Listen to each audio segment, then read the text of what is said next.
의사 선생님, 저 왜 이런 건가요? 제발 저 좀 살려주세요. 일단 외관상 보기에는 환자의 부식 상태가 매우 심각한 것으로 보입니다. 네? 부식이요? 부식이 뭔데요? 부식은 물질이 주위의 환경과 반응하여 물질 자체가 변질되거나 물질의 특성이 변질되는 것을 말합니다.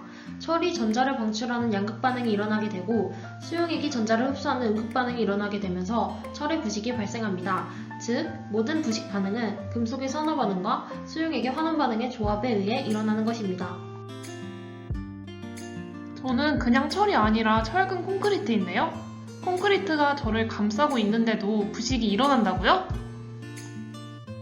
일반적으로 철근에 콘크리트가 타설되면 콘크리트 경화 중 고온에서 형성된 산화물이 철염을 만듭니다.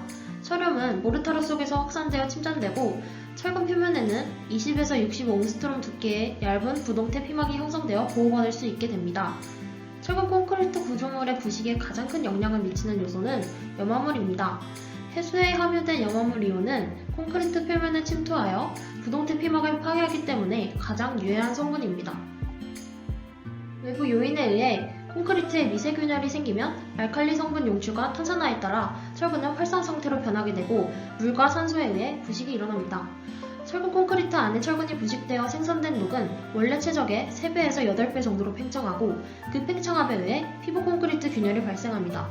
균열로 인해 콘크리트와 철근의 부착성이 저하되고 콘크리트 강도가 저하되는 문제점도 발생하여 피부 콘크리트가 방리될 수 있습니다. 또 다른 원인으로는 알칼리성인 콘크리트가 오랜 시간 동안 공기 중에 있거나 콘크리트 표면에서 탄산가스, 아황산가스의 작용을 받아 천천히 중성화, 탄산화가 되는 것이 있습니다.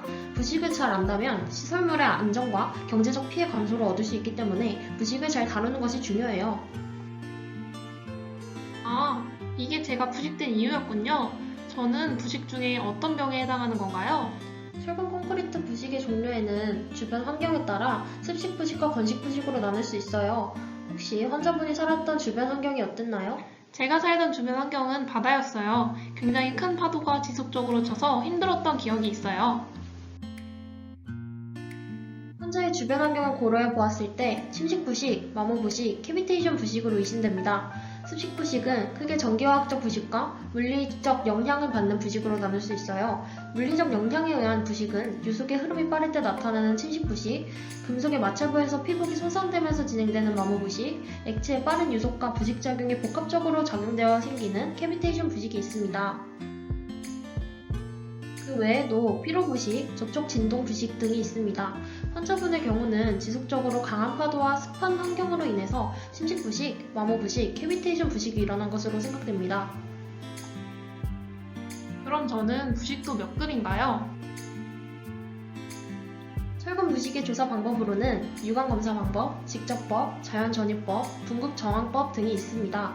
환자분의 경우 굳이 다른 조사를 하지 않아도 유관검사 결과에서 단면 결손이 일어났기 때문에 2등급이라는 것을 알 수 있습니다.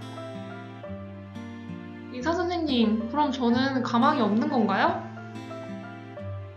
2등급에 해당하는 경우에는 피부 콘크리트에 대한 보수와 철근 결손에 대한 보강을 해야 합니다. 사실 환자분의 경우에는 설계 시에 부속 문제에 대한 설계가 포함되어 있지 않았습니다. 환자와 같은 사례가 다시는 발생하지 않도록 부식을 고려한 설계에 대한 몇 가지 방법을 알려드리겠습니다. 첫째, 형태를 단순하게 설계합니다. 둘째, 배수 및 소재를 고려합니다. 셋째, 갈바닉 부식을 고려하여 설계합니다. 네 번째로, 철근이 염화물에 의해 부식되는 것을 막는 방청제를 사용합니다. 다섯 번째로, 방수제를 이용하여 구조물의 표면 처리를 하는 방법이 있습니다. 마지막으로, 아연의 보호피막과 음극 방식 작용에 의해 우수한 내식성을 가지고 있는 용융 아연 도금 철근과 에폭시 수지로 피복시키는 에폭시 도장 철근을 사용하는 방법이 있습니다.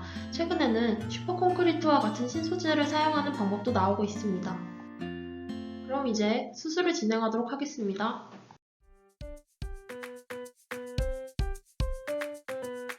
의사 선생님 덕분에 완치 판정 받았어요. 앞으로 저처럼 튼튼한 철근 콘크리트 다리들을 위해 토목공학자분들 힘써주세요. 화이팅!